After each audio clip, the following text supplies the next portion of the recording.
Praise the Lord.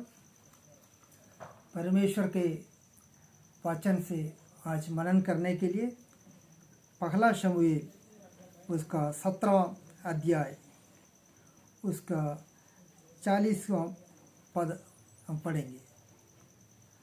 तब उसने अपनी लाठी हाथ में ले नाले से 5 चिकने पत्थर छाँट कर अपनी चरवाही की थैली अर्थात अपने झोले में रखे और अपना गोफन हाथ में लेकर फलिस्ती के निकट चला। ये बात हम सब जानते हैं। दाऊद और गोलियत के बीच जो युद्ध हुआ उसके शुरुआत के बारे में यहाँ लिखा गया है। जब दाऊद फलिस्ती गोलियत के सामना करने के लिए आगे बढ़ रहे थे, वह खाली हाथ था, परंतु उसने एक काम किया। वह एक नाले में उतरा। नाले में हम जानते हैं वहाँ पानी बहता है। उस नाले में पत्थर पड़ा था। नाले में जो पत्थर पड़ा था वह चिकना पत्थर था, क्योंकि इस नाले में पानी होने के कारण इस पानी पत्थर को चिकना कर दिया। परमेश्वर के इस वचन में अय्यूब के पुस्तक 14:19 में पानी से पत्थर घिसता है करके लिखा गया है। ये पानी क्या है? पानी पवित्र आत्मा को दर्शाता है। और पत्थर क्या है? पत्थर विश्वासी को दर्शाता है। एक पानी में पत्थर पड़ा रहेगा, वो एक दिन में घिसता नहीं है, एक दिन में चिकना नहीं बनता है। कितने किलोमीटर दूर में पड़ा हुआ पत्थर इस नाले के पानी में बहते बहते कितने समय के बाद उसका खुरदरापन हटा होगा। दाऊद एक पत्थर उठाया तब वो चिकना था, तो यीशु मसीह कितना चिकनापन वाले पत्थर उठाने के लिए चाहेगा। पत्थर एक विश्वासी को दर्शाता है। इस पत्थर में बहुत सारे गुण हैं। देखिए, दाऊद 5 चिकने पत्थर छाँट कर अपनी चरवाही की थैली में डाला। परमेश्वर विश्वासी रूपी इस पत्थर को हमें कुछ काम में लाने के लिए जब उठाता है, इस्तेमाल करने के लिए अपने हाथ में लेता है, तो पहले हमें सुरक्षा देता है। यहाँ देखिए, चरवाहे की थैली में रखा। परमेश्वर हमारा चरवाहा है। वह अपना चरवाहे की थैली में हमें सुरक्षित रखता है। गोलियत को मारने के लिए दाऊद एक पत्थर का ही इस्तेमाल किया, परंतु यहाँ पर दाऊद ने 5 पत्थर लिया, परंतु बाकी 4 पत्थर कुड़कुड़ाया नहीं। एक पत्थर एक विश्वासी को दर्शाता है, तो एक विश्वासी का इस्तेमाल परमेश्वर अपने हाथों से करता है, तो दूसरे विश्वासी कुड़कुड़ाना नहीं चाहिए, क्योंकि दूसरे विश्वासी का भी वक्त आएगा। उस पत्थर का भी इस्तेमाल दाऊद करेगा, उस विश्वासी का भी इस्तेमाल परमेश्वर करेगा। हम जब पतरस के पत्री में जब देखेंगे, पहला पतरस उसका 2 अध्याय उसका 4 पद, तुम भी आप जीवते पत्थरों की नाई आत्मिक घर बनते जाते हो। तुम भी, विश्वासी भी, जीविते पत्थरों के नाई, मरे हुए पत्थरों की नाई नहीं, जीविते पत्रों की नाई। विश्वासी जीविते पत्र कैसा बनता है? इफिसियों के पुस्तक में लिखा है, खोने के पत्थर यीशु मसीह है। खोने के पत्थर यीशु मसीह होने के कारण यीशु मसीह जीविते पत्थर है।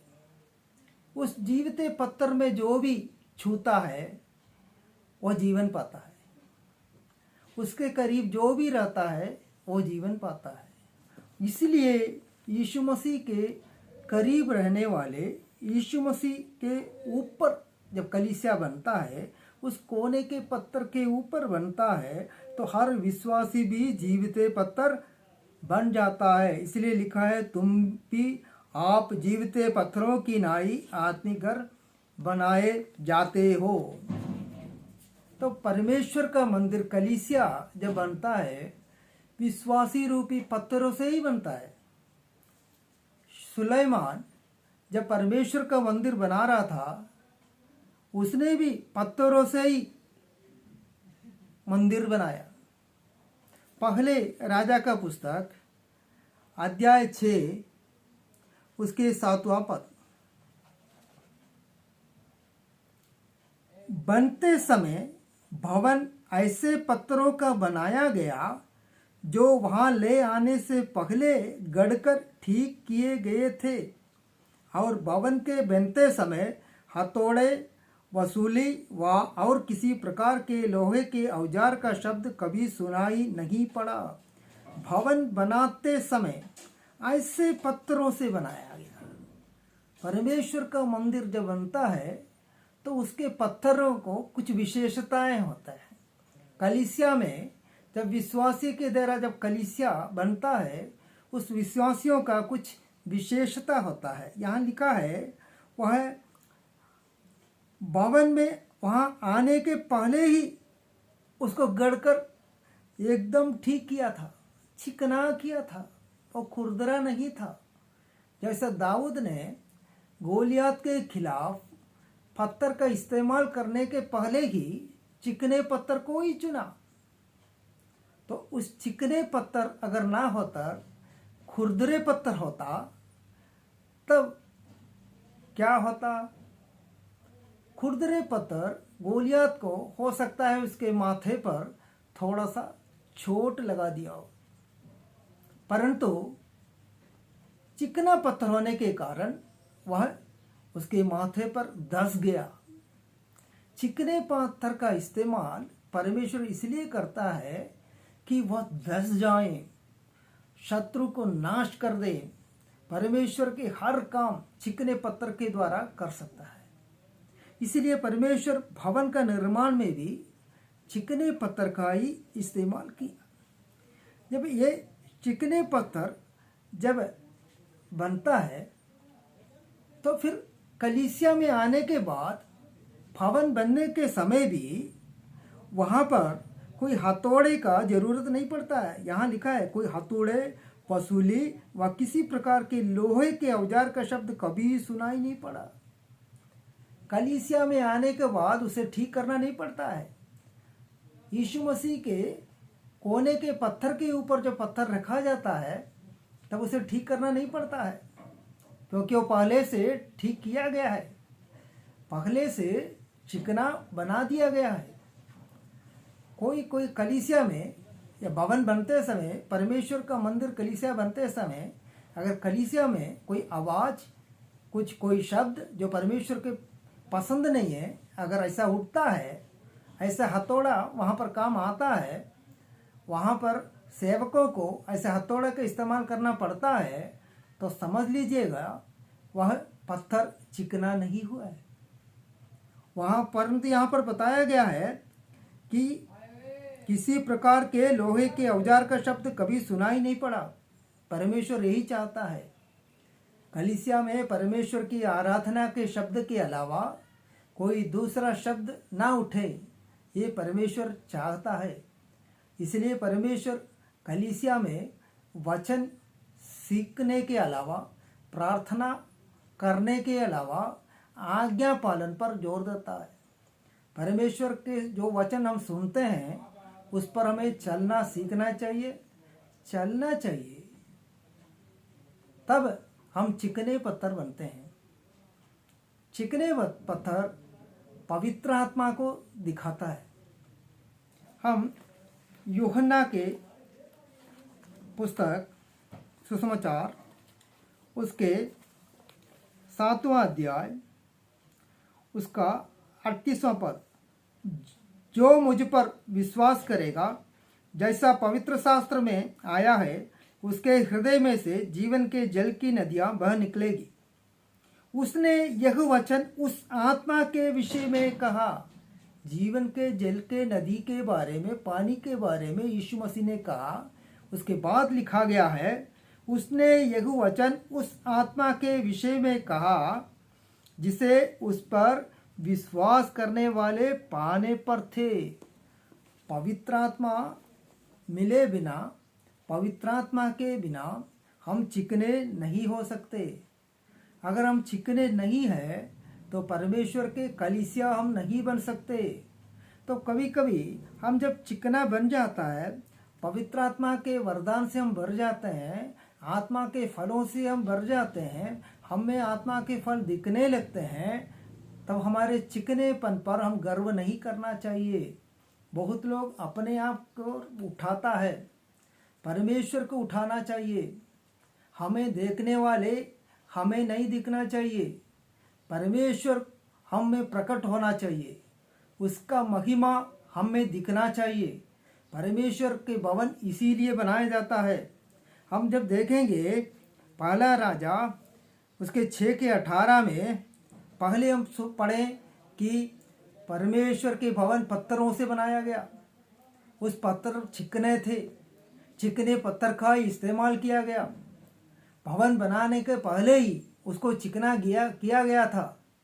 परंतु हम फिर से पहले राजा 6 अध्याय 6 उसका 18 पद जब पढ़ते हैं, वहाँ लिखा है, भवन की भीतों पर भीतर बाहर देवदारू की लकड़ी की तख्ताबंदी थी और उसमें इंद्रायण और खिले हुए फूल खुदे थे।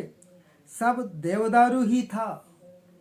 और अगला पद ध्यान से सुनिएगा, पत्थर कुछ नहीं दिखाई पड़ता था।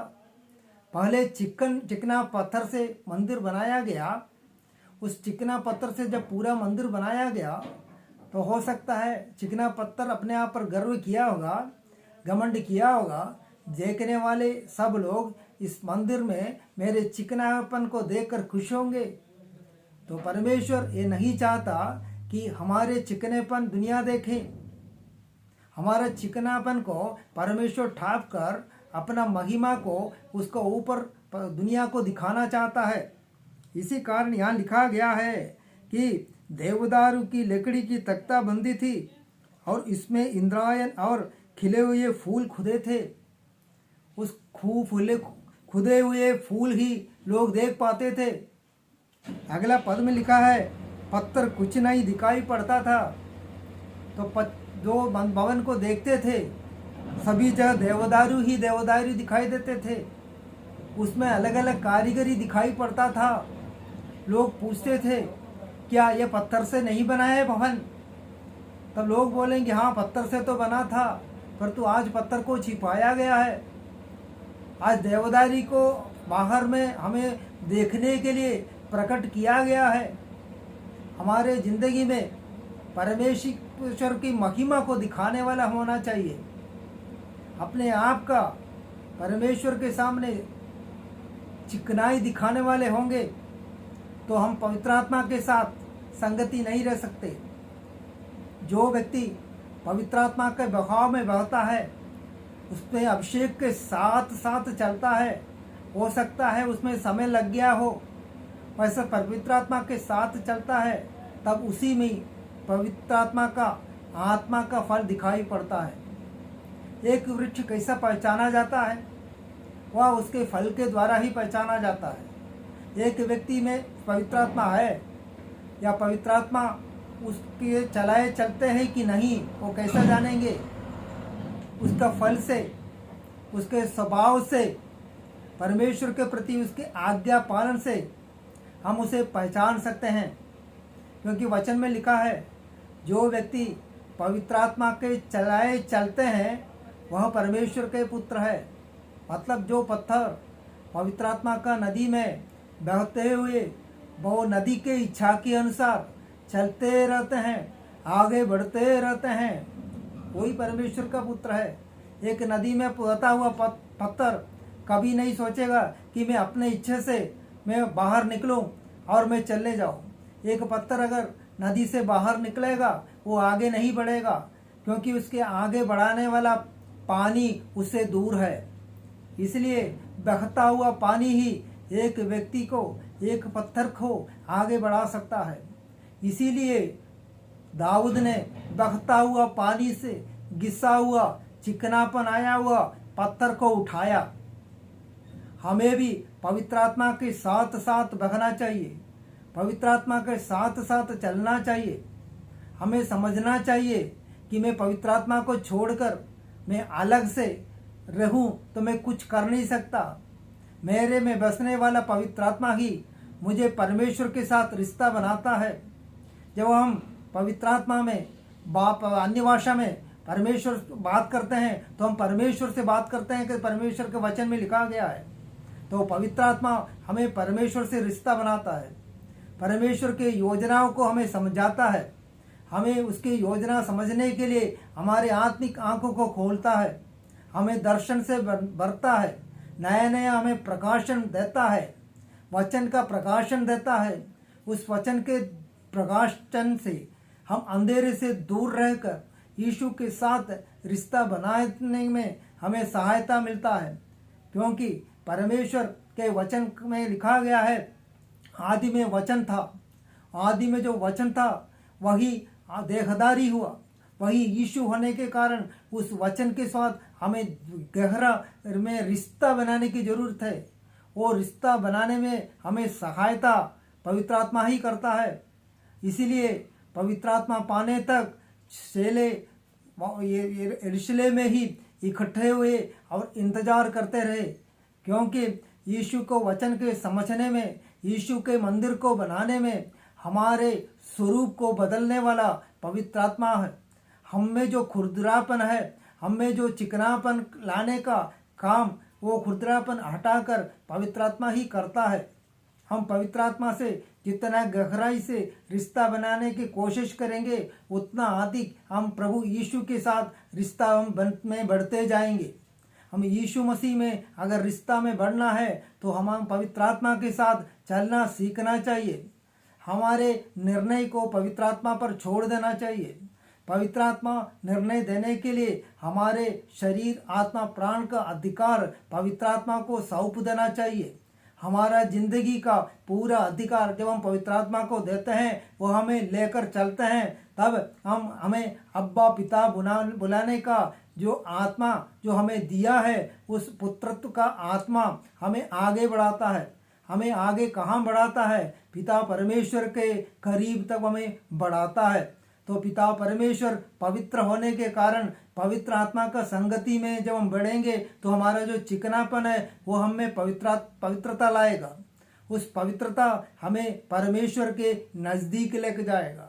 उस पवित्रता के कारण यीशु मसीह के दूसरे आगमन पर हम पवित्रता में, चिकनाई में बना हुआ जीविता पत्थर होने के कारण यीशु मसीह के दूसरे आगमन पर उसके साथ उठा लिए जाएंगे, सदा हम उसके साथ रहेंगे। तो आज हम जीवित पत्थर यीशु के करीब आए हैं तो हमें सोचना चाहिए, मेरे में कोई खुरदरापन है क्या? मेरे में कोई ऐसा अपशब्द कलीसिया में उठता है क्या जो परमेश्वर को पसंद नहीं है? परमेश्वर से दूर करने वाला कोई बात मेरे जिंदगी में है क्या? दाऊद जब उस नाले में उतरा, वहाँ पर हजारों पत्थर पड़े होंगे, परंतु उसमें से सिर्फ 5 पत्थर ही दाऊद ने चुना। तो हमारे जिंदगी में, इस कलीसिया में जब परमेश्वर की उपस्थिति होता है, पवित्र आत्मा का उपस्थिति होता है, तब वह हमें चुनता है या हमें छोड़ देता है, ये हमें जानने की ज़रूरत है।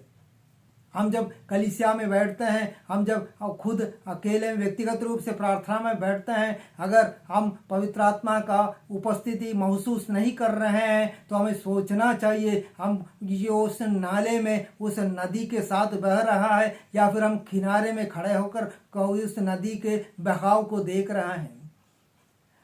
नदी के किनारे खड़े होकर हम जब बहाव को देखेंगे तो हम बहाव लोगों के ऊपर, पत्थरों के ऊपर आते हुए हम देख सकते हैं। बहुत लोगों के द्वारा चमत्कारें, अद्भुत कामें पवित्र आत्मा यीशु के नाम में करते हुए हम देख सकते हैं, पर खुद हमारे ज़िंदगी में वो बहाव हम महसूस नहीं कर पाते।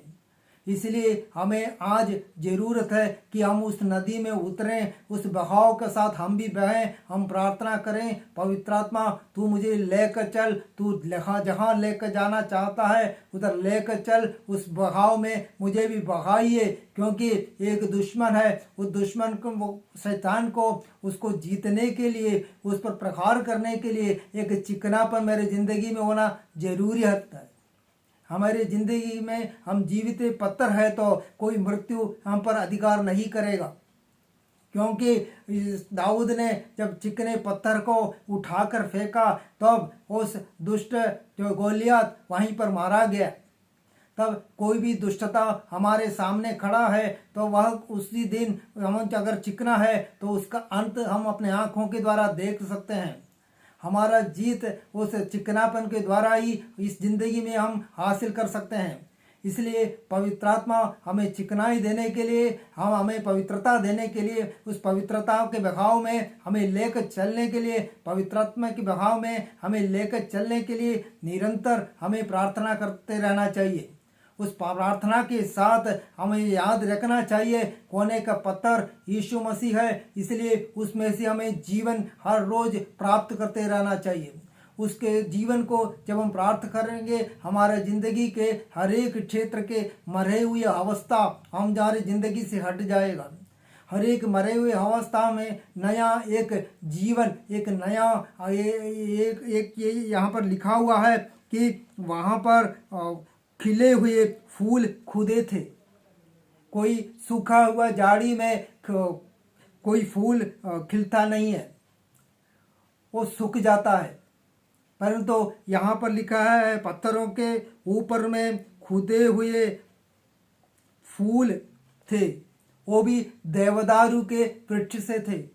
देवदारू के लकड़ी बहुत सुगंधित लकड़ी है, उसका सुगंध दूर से समझ में आ जाता है। तो हमें एक सुगंधित हालात में जीना चाहिए। परमेश्वर के सुगंध, परमेश्वर के वचन के सुगंध, पवित्र आत्मा का सुगंध, परमेश्वर के आज्ञा पालन का सुगंध, पवित्रता का सुगंध हमें हम में से निकलना चाहिए। क्योंकि हमें देखने वाले पत्थर को नहीं, हमारे आंतरिक रूप को नहीं, हमें ऊपर में हमें पूरा बसा हुआ यीशु मसीह को, उसकी महिमा को लोग देखना चाहिए। क्योंकि वचन कहता है तुम बपतिस्मा लिया है तो यीशु को पहन लिया है, हम यीशु को धारण कर लिया है, हमारे ऊपर यीशु आ गया है, हम यीशु के अंदर है। तो हमें देखने वाले यीशु को देखना चाहिए। यीशु को देखने के बाद ही हमें देखना चाहिए। अगर उस पत्थर को कोई देखना चाहेगा तो देवदारू को, लकड़ी को हटाना पड़ेगा, तभी अंदर में उस पत्थर दिखेगा। तो यीशु मसीह को पहले जब देखेंगे तो यीशु मसीह का स्वभाव हमें नजर आएगा, यीशु मसीह के स्वभाव हमें नजर आएगा। लोग हमारी तरफ खींच के आएंगे और अनेक लोग इस यीशु को जानने के लिए कोशिश करेंगे, क्योंकि हम में यीशु मसीह को स्वभाव झलकेगा। उस यीशु मसीह के स्वभाव जब हम में झलकेगा तो यीशु मसीह को सुसमाचार हम सुनाने वाले नहीं, हम उसके गवाह बनेंगे। हम गवाही देने वाले नहीं, खुद हम गवाह बनेंगे, क्योंकि हम में यीशु मसीह दिखाई देगा।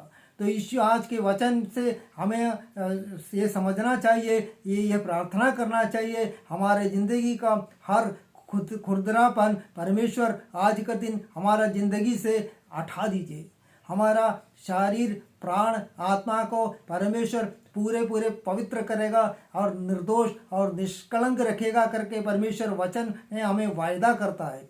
वो उस वायदा को हमें प्राप्त करते हुए परमेश्वर के कलीसिया का एक सदस्य बनकर उस जीवित पत्थर के रूप पर हर एक मृत्यु पर जय प्राप्त किया हुआ यीशु मसीह के उस अधिकार के साथ जय लेते हुए हमें आगे बढ़ने चाहिए। उसी यही है मसीही जिंदगी। इस वचन के साथ परमेश्वर हमें आशीष दे।